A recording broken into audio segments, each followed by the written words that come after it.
ኢትዮጵያ ውስጥ የሆነን ሰፈር እገነጥላለሁ የሚልም እጠቀልላለሁ የሚልም ኢትዮጵያ ለመገንጠልም ለመጠቅለልም አትመችም። በየዓመቱ ኢትዮጵያ አንዳንድ ኤርትራ ትጨምራለች። በየዓመቱ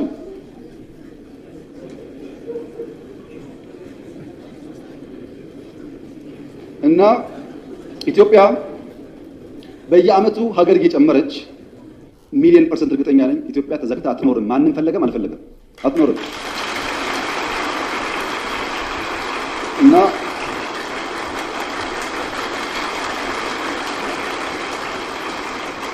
የኢትዮጵያ የቀይ ባህር አክሰስ ጉዳይ አይቀሬ ስለሆነ ቅድሚያ የምሰጠው ሰላምና ንግግር ስለሆነ እባካችሁን ሸምግሉንና መፍትሄ አምጡልን። ይሄው ጥያቄያችን ነው። ጥያቄው ስናነሳ አንዳንድ ሾርት ስለሆነ ሚሞሪው ዛሬን ብቻ ስለሚያስብ ትንሽ ዳራው ልስጣችሁ። መጀመሪያ ኢትዮጵያን የቀይ ባህር አክሰስ ያሳጣው ውሳኔ ማን ወሰነው?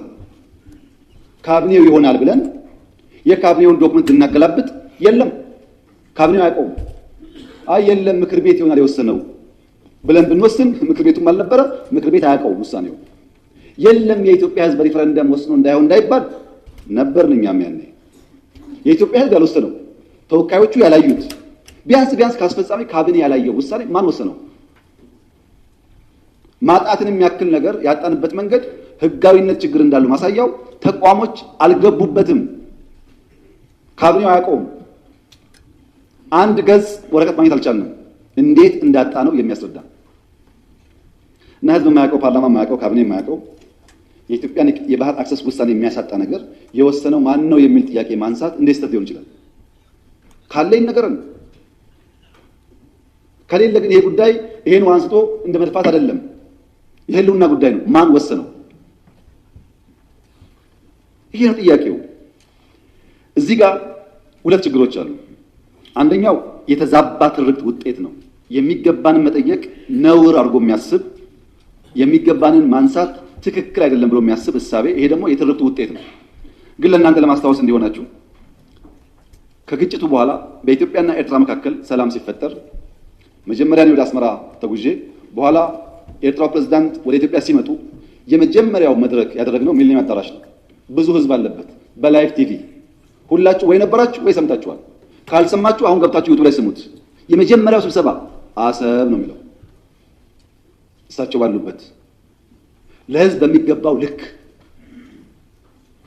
ኤርትራ ስመላለስ አስመራን ካየሁ በኋላ ከክቡር ፕሬዝዳንቱ ጋር አሰብ መሄድ ፈልጋለሁ ብዬ አሰብ ሄጄ ነበር። አሰብ ባህሩ ጋር ቆመን ያወራን ምንድን ነው? ስለ ፖርት ነው። ተመልሳችሁ ማየት ትችላላችሁ። የት? ኤርትራ ምድር ውስጥ።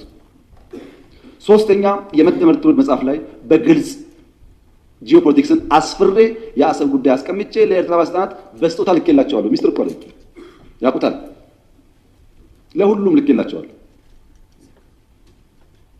አራተኛ እናንተ የምታውቁት የዛሬ 6 ዓመት 5 ዓመት ባህር ኃይል አቋቁመናል እና ምን እዚህ ውስጥ ነው ባህር አቋቁመ ነው።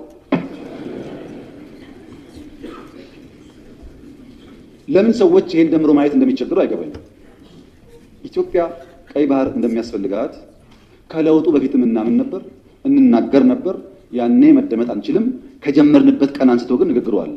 ያ ንግግር ግን ሰላማዊ መሆን አለበት።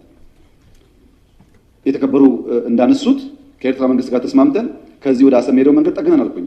እንከፍታለን ነው ጠግነን ነበር። ከጠገን በኋላ ችግር አለብን፣ ፖርቱ ተዳክሟል አሉ። አሁን አንዳንዶች ልክ ጸቡ እንደ ኦቨርናይት የመጣ መስሏል። እንደዛ አይደለም ታሪኩ፣ ስለማንናገረው ነው። መንገድ ጠግነን ከጨረስን በኋላ ፖርቱ ችግር አለበት ሲሉ የጋራ ወዳጅ የሆነ ሀገር ለምነን ጀነሬተር እና ክሬን በእርዳታ ወደ ኤርትራ እንዲመጣ አድርገን አሰብ ፖርት ሲደርስ የኤርትራ መንግስት አልፈልግም ብሎ መለሰ። ያኔ የገባን ይሄ ነገር ለከተስፋ የለውም የሚለው መንገድ ጠገን ለምንም ብናመጣም ፍላጎት አልነበረም። ወደ ኤርትራ ልክ እንደ ሱዳን ልክ እንደ ጅቡቲ በእኛ ውጪ ፓወር ትራንስሚሽን ቀጥለን ፓወር እንስጣችሁ ጀነሬተር አትጠቀሙ ብለንም ቆይ እናስብበት ነው የተባለው። አሰብ ሲሄድ የአሰብ ከተማ ቅድምም ብያቸዋለሁ፣ ኢትዮጵያ ውስጥ የቤት ችግር አለ። 1.5 ሚሊዮን ቤት መገንባት አለብን ብያቸዋለሁ። አሰብ ሲሄድ ቤት አለ፣ በር አለ፣ ሰው የለም። ይሄ እውነተኛ ታሪክ ነው። ይሄንን ከተማ መልሰን ህይወት እንስጠው፣ ስራ ነው ህይወት የሚያመጣለት የሚል በየጊዜው ተነጋግረናል። ሁሉም ኢንቮይ የሚሄደው ተወያይቶበታል። በኤርትራ በኩል በግልጽ ባላወቅነው መንገድ ለዚያ ጉዳይ ምላሽ ለመስጠት ብዙ ዝግጁ አልነበሩ። እሱ ቀርቶ የከፈትናቸው ወደቦች ድንበሮች በሰሜን የከፈትናቸው ወዲያው ተዘጉ። ታስታውሱ ከሆነ የተዘጉት እኮ አሁን አይደለም። አሁን አይደለም። እናንተ ችግር እንዳለ ሳትሰሙ ነው የተዘጉት። እና የኤርትራ ህዝብ አሁንም ወንድም ህዝብ ነው፣ ምስኪን ህዝብ ነው፣ አገሩን ለቆ የተሰደደ ያለ ህዝብ ነው። ከዚህ ህዝብ ጋር በጋራ መስራት መተባበር ፍላጎታችን ነው። በፍጹም የውጊያ መሻት የለንም። በህጋዊና ንግግር ሊፈታ ይችላል ነው። በሰላም መኖር እንደምንፈልግ ማወቅ አለባቸው። ታዲያ ለምንድን ነው ከኤርትራ ጋር የተጀመረው ጉዳይ ፈርለቆ የወጣው ያላችሁ እንደሆነ ፕሪቶሪያ ነው። በወደቡም ስለምን ነበር፣ በልማቱም ስለምን ነበር፣ ስንለማመጥ ነበር፣ በጣም ስንለምን ነበር። ከዛ ነገር ይሆናል ብለን ግን ፕሪቶሪያ ስንፈራረም ትክክል አይደለም፣ ለምን ይቆማል? ቲፒኤልኤፍም ትግራይም ተጠቅልለው ካልጠፉ ቀጠናው ሰላም አያገኝም። እኛ እኮ ህዝባችን ናቸው፣ ልብ ከገዙ እንዲጠፉ አንፈልግም አልና አቆምን። በዚህ በኩል ማስቀጠል ሲያቅታቸው በዚያ በኩል ጀምሩ። አሁን ዋናው ጉዳይ ጭቅጭቅ ውስጥ ግቡ ነው፣ ሳትዋጉ አትቀመጡ ነው። የኛ መልእክት ለኤርትራ መንግስት፣ ኤርትራ ወንድሞቻችን ናቸው፣ ከነሱ ጋር ውጊያ አንፈልግም። ለኤርትራ መንግስት ያለ መልእክት አንደኛ ጥይት አስተላላፊ አትሆኑ፣ ሀገር ሁኑ። ወደ ጎረቤት ሀገር ጥይት ማስተላለፍ ጥሩ አይደለም። አባይም ጸባይ ገዝቷል፣ የኛም ሽፍቶች ጸባይ ይገዛሉ። እና አንድ ቀን ጥይት ሳመላልስ ብሎ ታሪክ ስለሚናገሩ ጥይት ማቀባበል ቢቀርባችሁ። የበደል የመጨረሻው በደል የተፈጸመበት ሀገር ነው ኢትዮጵያ። ቢያንስ ይሄን መናገር አትከልክሉን። ጦርነት የለም ማለት የቶክስ ድምፅ አይሰማም ማለት አይደለም።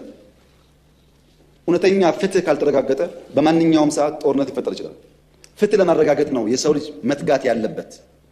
ኢፍትሃዊና ኢርታዊ ውሳኔ ባለበት ሁኔታ የተሟላ ሰላም ሊፈጠር አይችልም። ይሄን መገንዘብ በእጅጉ ያስፈልጋል። ለምሳሌ አባይ ኢትዮጵያ ተጠቀመች እንጂ ማንን ጎዳች?